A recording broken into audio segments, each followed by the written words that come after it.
लगभग 300 लोग थे। 300 लोग को जेल में डाल दिया गया इमरजेंसी में। आपातकाल जी, इमरजेंसी। कितने दिन आप लोग जेल में रहे? अब मैं 6 महीने जेल में रहा। दोनों को सहारनपुर जेल। हथकड़ी लगा दी गई। एक रिक्शा में बिठा दिया गया, एक सिपाही दाएं बाएं बैठ गया, बीच में की सीट पे हमें बैठा दिया। इंदिरा गांधी तेरी जेलों को देख लिया, देखेंगे क्या, आपातकाल मुर्दाबाद मुर्दाबाद, इंदिरा गांधी मुर्दाबाद मुर्दाबाद, ऐसे नारे लगाते उन दोनों रिक्शा में बैठे हुए। हमने सीजन को कहा हम लॉ LLB के स्टूडेंट है और ये हमें हथकड़ी लगाई गई और हथकड़ी हटवाई जाए। अदालत के अंदर भी हथकड़ी लगी, तुरंत उन्होंने आदेश दिया हथकड़ी हटाओ। तो देखिए हम लोग कुछ यातनाएं कुछ इस तरीके से रही है या कठिनाइयां थी, कोई लिहाज नहीं था। सर्दी का मौसम था, अक्टूबर के बाद नवंबर दिसंबर आया। इस कार्यक्रम में आज हमारे साथ एक ऐसे मेहमान हैं जिनका RSS से एक लंबा जुड़ाव रहा है और साथ ही उन्होंने राम जन्मभूमि आंदोलन को खूब नजदीक से देखा, क्या उस आंदोलन में हुआ और कैसे विश्व हिंदू परिषद की जो शाखा रही है या उनकी जो टीम रही है उसने कैसे उस आंदोलन में महत्वपूर्ण भूमिका निभाई। साथ ही राजनीति के सहारनपुर के किस्से आज हम उनसे सुनेंगे। तो स्वागत करते हैं आज के हमारे खास मेहमान राजेंद्र अटल जी का। बहुत बहुत स्वागत जी, बहुत बहुत धन्यवाद आपका। कैसे हैं आप? बहुत बढ़िया जी। तो राजेंद्र जी, हम आज आपसे कुछ सहारनपुर के या फिर राम जन्मभूमि आंदोलन से आप लोग जुड़े रहे हैं, उसको लेकर कुछ सवाल पूछेंगे। तो राजेंद्र जी, सवाल ये है कि सबसे पहले आपका जो जीवन है वो जन्म कहाँ आपका हुआ, कहाँ से शुरुआत होती है? देखिए, जन्म स्थान तो मेरा तितरो है जी, और मैं संता सेनानी परिवार, मेरे परिवार के जो मुखिया थे श्री पूर्णचंद जी, वो संता सेनानी थे जी। उस परिवार में पैदा हुआ हूँ। पिताजी 4 वर्ष तक अंग्रेजों की जेल में रहे और मुझे उन्हीं की छत्र छाया में फल फूलने का मौका मिला। जी। बड़े होकर मैं संघ के संपर्क में आया, राष्ट्रीय स्वयंसेवक संघ। तो आपकी जो शिक्षा थी, प्रारंभिक शिक्षा, वो कहाँ मेरी हुई? प्रारंभिक शिक्षा तितरो में हुई 12 तक? जी, 12वीं तक। अच्छा, उसके बाद आपकी फैमिली सहारनपुर शिफ्ट हो गई? नहीं, मैं तो बाद में शिफ्ट हुआ, यहाँ 71 में आया सहारनपुर जी। और उससे पहले मेरठ कॉलेज में पढ़ाई हुई और 67 में मैं राष्ट्रीय स्वयंसेवक संघ के संपर्क में आया जी। और वहीं से मैं 68 में फर्स्ट ईयर संघ का एक प्रशिक्षण होता है जिसको कहते हैं प्रथम वर्ष जी, फर्स्ट ईयर OTC, वो करने के बाद 68 में उत्तर प्रदेश में चौधरी चरण सिंह जी के नेतृत्व में संविध सरकार बनी थी। जनसंघ के समर्थन से चौधरी चरण सिंह जी ने यहाँ पर सरकार बनाई थी। उस समय एक केरल के अंदर कालीकट में अधिवेशन हुआ। सौभाग्य से जनसंघ के लोगों से मेरा परिचय रहा था, संपर्क था।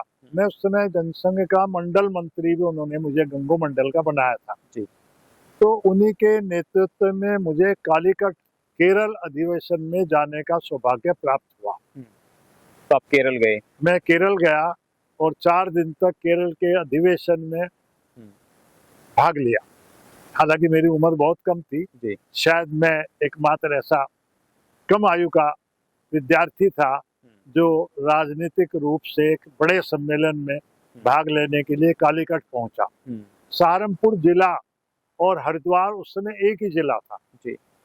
तो हमारे सहारनपुर हरिद्वार रुड़की क्षेत्र से केवल 5 लोग कालीकट गए थे, उनमें से एक मैं था। तो आपको क्या लगा कि मुझे संघ से जुड़ना चाहिए, क्योंकि चरण सिंह जी जो थे या कांग्रेस की जो देश में ज्यादा लहर थी उस दौर में, जबकि आप बात बता रहे हैं 70-60 की। हाँ, तो आपको क्या लगा, क्योंकि संघ तो उस वक्त सत्ता में भी नहीं था, वो तो एक संगठन था जो सनातन और हिंदुत्व की बात करता था। ठीक कह रहे हैं आप।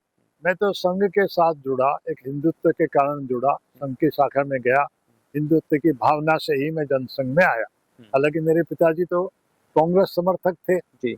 उनको 1971 में इंदिरा गांधी ने ताम्र पत्र देकर सम्मानित किया था और राष्ट्रपति द्वारा उनको पेंशन भी दी गई थी जो उन्होंने अस्वीकार करके वापस कर दी थी। बाद में राष्ट्रपति ने भेजी कि दोबारा भेजी कि हम आपको सम्मान देने के लिए भेज रहे हैं। ऐसे हालात में मैंने संघ ज्वाइन किया था और कोई परिवार में विरोधाभास नहीं था क्योंकि हमारे पिताजी खुले विचारों के थे। उन्होंने कहा भाई आपके विचार अगर उधर मिलते हैं तो ठीक है, मुझे कोई परेशानी नहीं। क्योंकि कांग्रेस के खिलाफ ही तो RSS सारा उस वक्त जो है प्रचार था कि देश में ये हो रहा है, देखिए मंदिर नहीं बन रहे हैं या जो भी चीजें उस दौर में रही थी।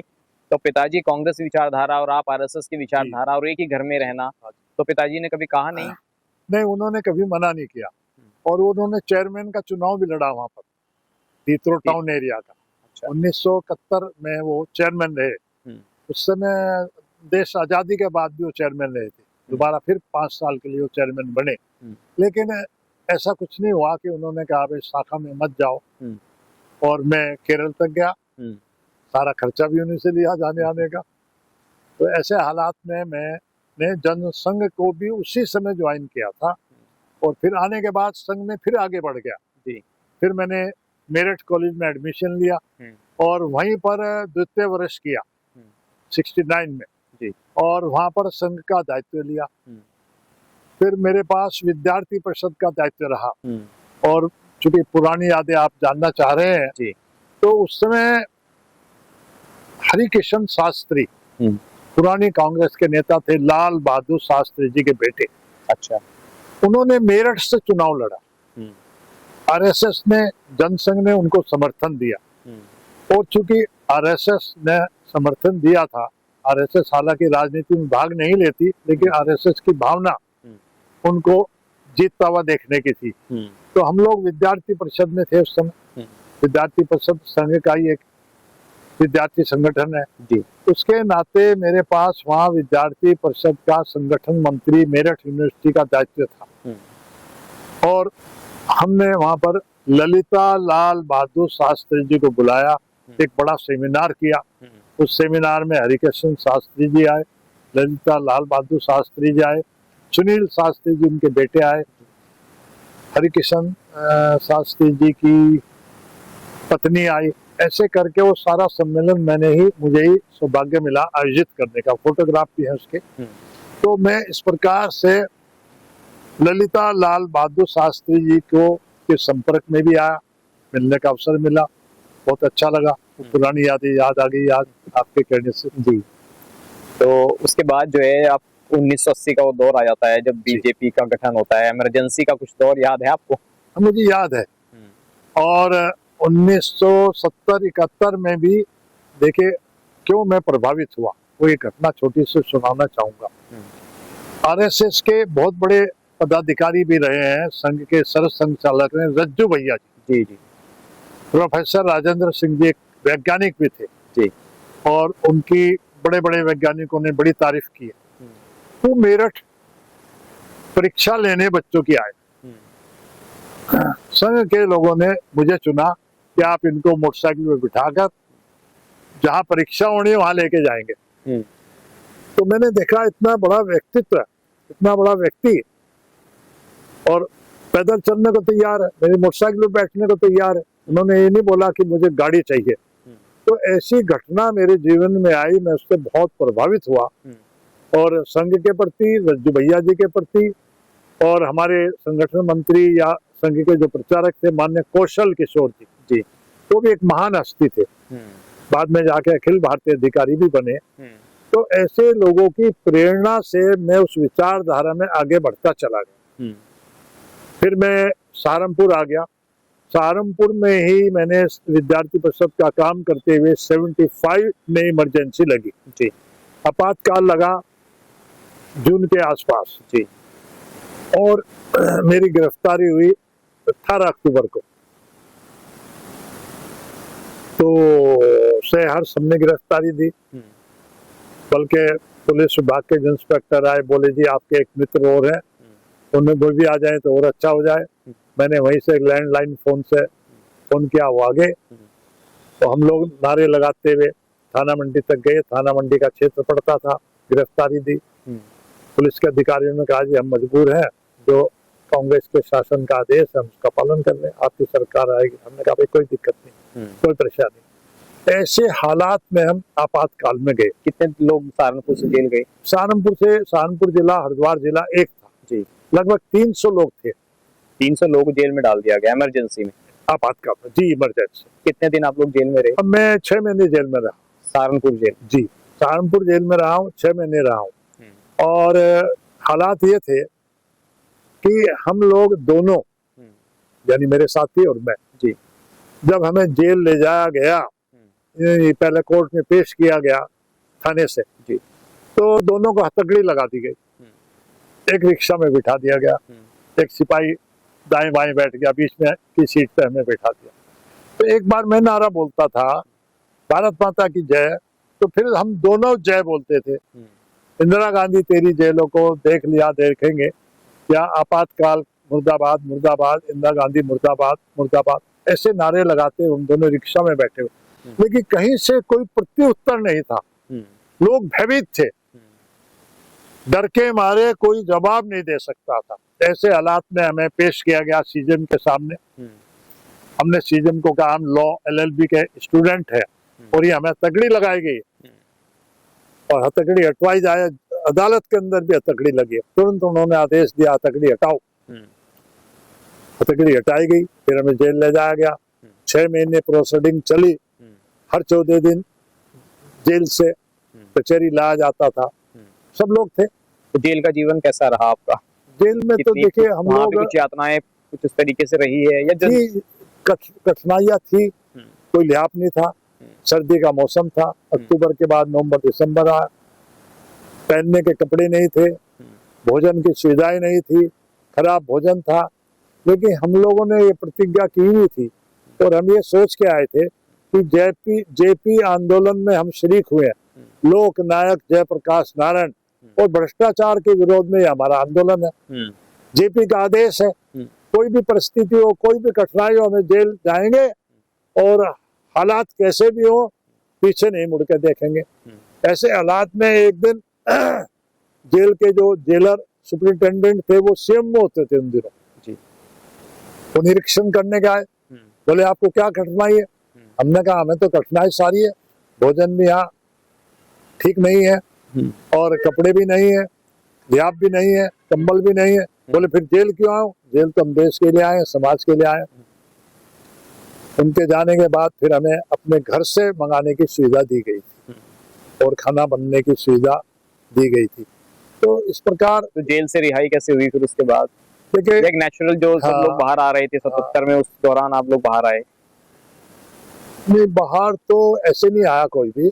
बाहर आने की तो एक ही प्रक्रिया थी कि केस चले, और केस क्या थे? बैंक को लूटने का। फर्जी मुकदमे लगाए गए? फर्जी मुकदमे, आपने बैंक को लूटने की कोशिश की, बैंक पर हमला किया, दूसरे बिजली के खंभों पे चढ़ के तार काट दिए आपने, तार काट दिए और बैंक में घुसने की कोशिश की। तो इस तरह के मुकदमे बनाए गए। एक घिसी पिटी FIR वो सबके साथ ऐसी थी, तार काटने, खंबे तोड़ने, रेलगाड़ी को लूटने, बैंकों को लूटने, वो FIR दर्ज की गई और डिफेंस इंडिया रूल बनाया गया एक DIR के तहत कोई बेल नहीं हो सकती थी, कोई किसी प्रकार की जमानत नहीं हो सकती थी। और CJM क्या, हमारा जुडिशियल मजिस्ट्रेट के यहाँ केस चलाए गए। तो जब आप जेल से बाहर आए उसके बाद आपको पता ही है कि JP एक बड़ा नाम बने। 6 महीने के बाद हमारा केस में एक्विटल हुआ जी, यानी हमको आरोप सिद्ध नहीं कर पाए। एक्विटल होने के बाद हमें छोड़ा गया, कुछ को पहले हो गया, कुछ का बाद में हुआ, ऐसे करके धीरे धीरे लोग छोड़े गए। तो आपको लगता है कि जब JP का आंदोलन हुआ उसके बाद जनता पार्टी बनी, मोरारजी देसाई प्रधानमंत्री बने, तो भारतीय जनता पार्टी जब बना रहे थे तो जनसंघ के नेताओं को ऐसा क्या लगा? क्योंकि अटल जी और अडवाणी जी उस टाइम जो है सर्वे था उनका अधिकार, तो क्या लगा कि भारतीय जनता पार्टी ने मिलकर ये सोचा कि किसी भी तरह इंदिरा गांधी को हटाना है जी, इसलिए सब एक हो जाओ, सबकी ताकत एक हो जाएगी। यही उदाहरण दिया गया, जैसे किसान ने 7 लकड़ी अपने बेटे को देकर कहा भाई जब तक ये इकट्ठी रहेंगी टूटेंगी नहीं। तो वही सबने सोचा हम सब मिलकर एक पार्टी बना लेते हैं, तो जनता पार्टी का संगठन बनाया गया और जनता पार्टी के नाम से ही सब लोगों को जो टिकट जहाँ जीतने वाले उम्मीदवार थे उनको टिकट बांटे गए। सहारनपुर जिले में रशीद मसूद को टिकट मिला जी और रशीद मसूद जीते। मैं नकुड़ विधानसभा में उनका राम शरण जी का और उनका भी रहा हूँ, युवा संयोजक बनाया गया था मुझे।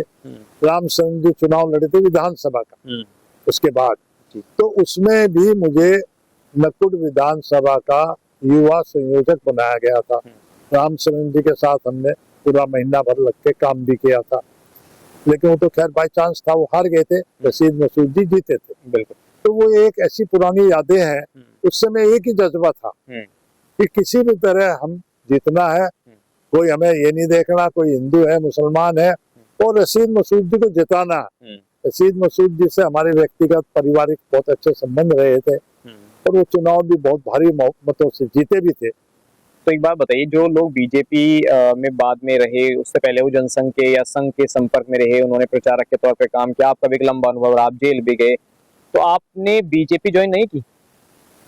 नहीं, बीजेपी तो बाद में बनी, उस समय जनता पार्टी थी। जनता पार्टी में हम लोग उस समय परिवार 6 महीने 7 महीने ये समझिए परिवार में परेशानी आ गई थी, रोजगार की समस्या उत्पन्न हो गई थी। तो मेरे सामने भी ये समस्या आई कि मुझे कुछ रोजगार करना है। तो उस समय क्योंकि राजनीति तो फुल टाइम वर्क है जी, तो मैंने अच्छा यही समझा, मैं थोड़ा सा अपने खेती का, मेरा घर का मुझे घर वालों ने सौंप दी थी, तो मैंने अपनी खेती को संभाला और खेती के काम में लगा। तो क्योंकि 80 में तो बीजेपी बन गई, तो आप बीजेपी में नहीं गए फिर? आप बीजेपी नहीं मैंने ज्वाइन की, क्योंकि मैं आरएसएस में था, तो आरएसएस में रहे? आरएसएस में ही मैं रहा, तो और मैंने उस समय 3rd ईयर ओटीसी आरएसएस की फाइनल ट्रेनिंग थी, तो नागपुर से की। तो कब बीजेपी और आरएसएस वालों ने भी नहीं कहा कि आप बीजेपी में चले जाइए, सहारनपुर से चुनाव लड़ लीजिए? जी, ऐसा कभी नहीं कहा? नहीं, मैं हालांकि मुझे चुनाव संयोजक तो बनाया गया है सहारनपुर का जी। सुमेर चंद गोयल जी उस समय चुनाव लड़े, जनता पार्टी, भारतीय जनता पार्टी थी उस समय, उसका चुनाव इंचार्ज मैं शहर का रहा हूँ, और लाज किशन गांधी का भी चुनाव इंचार्ज रहा हूँ मैं, लेकिन मुझे चुनाव का लड़ने का अवसर नहीं मिला। मन था कभी चुनाव लड़ने का, या बस पॉलिटिक्स में नहीं जाना था? तो यही था कि जो पार्टी का आदेश है वही करें जी। उसके बाद मैं आरएसएस में फिर वापस कार्य करता रहा। चुनाव संयोजन तो एक टाइम बिंग था जी, चुनाव तो 1 महीने का होता है, 1 महीने के लिए लाज किशन जी के साथ रहा, 1 महीने के लिए सुमेर चंद गोयल जी के साथ रहा, दोनों विधायक बने, और बाद में मैं हिंदू जागरण मंच का मुझे आरएसएस ने काम दिया।